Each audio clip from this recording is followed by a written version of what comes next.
Assalamualaikum warahmatullahi wabarakatuh. Alhamdulillah wassalatu wassalamu ala rasulillah wa ba'd.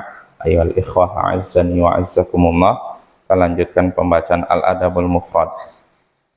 Berkata Imam Al-Bukhari rahimahullah, babu iyadatul a'rab, bab menjenguk orang Arab Badui yang sakit. Menjenguk orang Arab Badui, Arab pedalaman yang sakit. Haddatsana Muhammad bin Salam qal haddatsana Abdul Wahhab Ats-Tsaqafi qal haddatsana Khalid bin Al-Hadza an Ikrimah an Ibnu Abbasin anna Rasulullah sallallahu alaihi wasallam dakhala ala a'rabiyyin ya'udu faqal la ba'sa 'alaika tahurun insyaallah.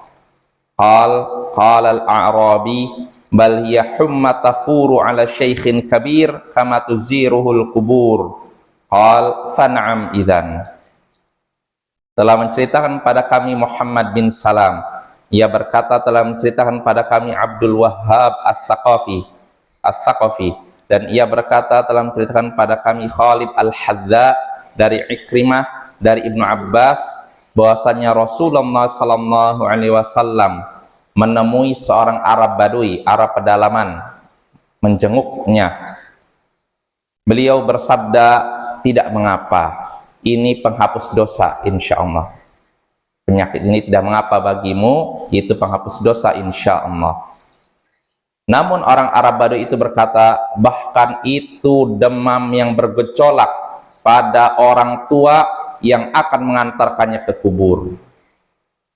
Nabi pun bersabda, ya kalau gitu. Nah, ini hadisnya ya ikhwah dari Ibnu Abbas. Di sini Ibnu Abbas bercerita, suatu hari Rasulullah SAW menjenguk seorang Arab Badui, Arab pedalaman yang masih jauh dari peradaban. Lalu karena Arab Badui ini sakit dijenguk, Nabi pun mengucapkan kalimat yang isinya hiburan, ya, hiburan dan doa. Nabi menyatakan, la ba'sa 'alaika tahurun insyaallah. Tidak mengapa pada dirimu, tidak apa-apa dirimu ini, karena penyakit ini adalah penghapus dosa insyaallah. Ini kan doa kan, hiburan kan. Namun apa reaksi Arab Badui ini? Dia malah berkata, bahkan ini adalah demam yang bergejolak pada orang tua yang akan mengantarkannya ke kubur. Jadi Nabi menghibur, didoakan, malah dia menyatakan, enggak, ini bukan penghapus dosa, ini adalah demam panas yang bergejolak pada orang tua yang akan membawanya ke dalam kubur. Maksudnya yang membawanya ke dalam kubur? Bikin mati. Ini bukan penghapus dosa, ini adalah demam yang bikin saya mati, ibaratnya gitu loh. Jadi dia doakan, dihibur, malah dia ibaratnya kayak protes atau membantah. Maka apa reaksi Nabi? Nabi nggak mau debat. Nabi berkata, fana'am idzan. Kalau gitu iya. Kalau gitu iya, ini demam yang bikin kamu mati, istilahnya gitu. Nah ini ya, ini makna hadisnya insya Allah jelas.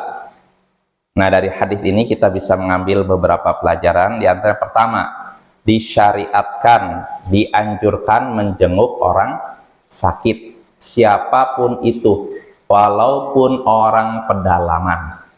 Nah ini. Karena Imam Bukhari membuat judulnya Babu Iyadatul A'rab, bab menjenguk orang-orang Arab pedalaman yang sakit. Jadi yang dijenguk bukan orang yang sudah ngerti peradaban, yang belum ngerti peradaban pun kalau selama dia muslim kita jenguk. Apa ya? Ini termasuk sunnah Nabi yang hendaknya kita pegang ya. Jadi jangan pilih-pilih. Kalau yang orang sakitnya orang kaya kita jenguk. Kalau yang sakitnya orang miskin nggak dijenguk. Nah ini bahaya nih kayak gini. Ya kita hendaknya menjenguk siapapun saudara kita yang muslim, siapapun itu, dari manapun, bagaimanapun tingkat kekayaannya, selama dia muslim kita jenguk. Ya karena kita ingin pertama mendapatkan pahala dari Allah, kedua menjalankan sunnah Nabi Sallallahu Alaihi Wasallam.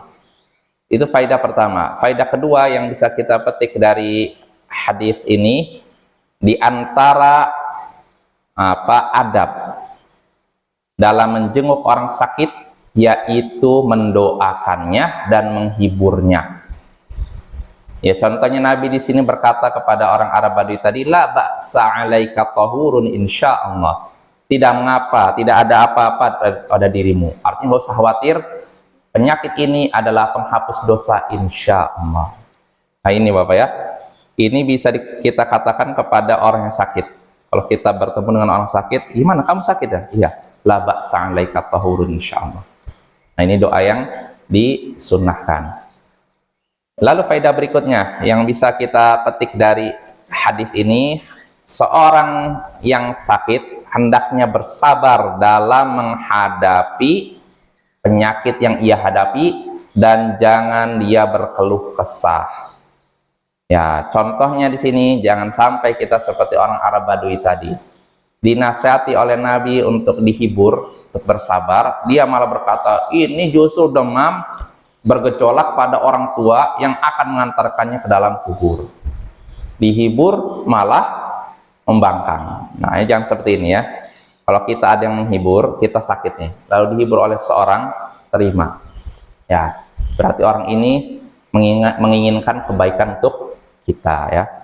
Lalu faedah berikutnya yang bisa kita petik dari hadis ini, dan ini faedah terakhir, hendaknya seseorang tidak meladeni orang atau hendaknya seorang tidak meladeni kelakuan orang bodoh yang menyakitkan hatinya. Hendaknya seorang muslim tidak meladeni kelakuan orang bodoh yang menyakiti hatinya. Ya, contohnya Nabi di sini, ketika sudah menghibur orang Arab Badui, tidak apa-apa dengan dirimu, penyakitmu ini adalah penghapus dosa insyaallah. Nah, orang Arab Badui ini bukannya nerima, malah membantah. Kata, siapa ini penghapus dosa? Ini penyakit yang mengantarkan saya ke dalam kubur.